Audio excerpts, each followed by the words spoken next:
Okay, in today's video I want to address the colors of the price relationships on my charts. Okay, now I changed the colors because I kind of want to know what's inside of any of the clusters that I'm looking at. So let me show you what I use.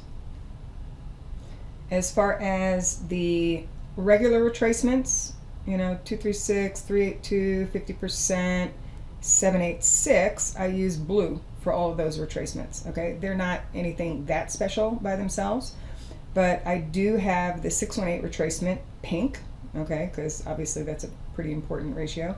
And then as far as the extensions or areas where you tend to take profits, those are green. Okay, I have those in green because green means money and green means profit. So I have the 1272 and the 1618 in green.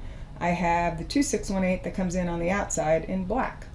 Okay, now as far as projections, because that's retracements and extensions, as far as projections, let me look at that tool here. Typically I'm using 100% all of the time because 100% gives me the symmetry projections.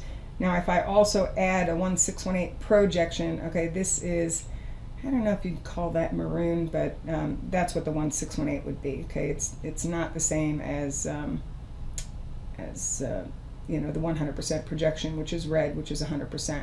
Now symmetry by itself is a setup, and I also like to know when I have symmetry in my clusters. So for example, in this one, and this is going to be a crapshoot because we have earnings, I believe, this afternoon.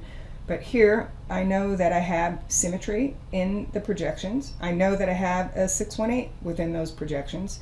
And then I also know there's, another retracement, and you can't really see it very well, but it is the 50% retracement of one of the swings that comes in at 141.74. So bottom line, those are the colors that I use because, it helps me to understand what is inside the cluster, because I do like to know that. And then again, targets, potential targets are the extensions, the 1272 and the 1618, and those will be in green, and that's typically when you want to book some profits.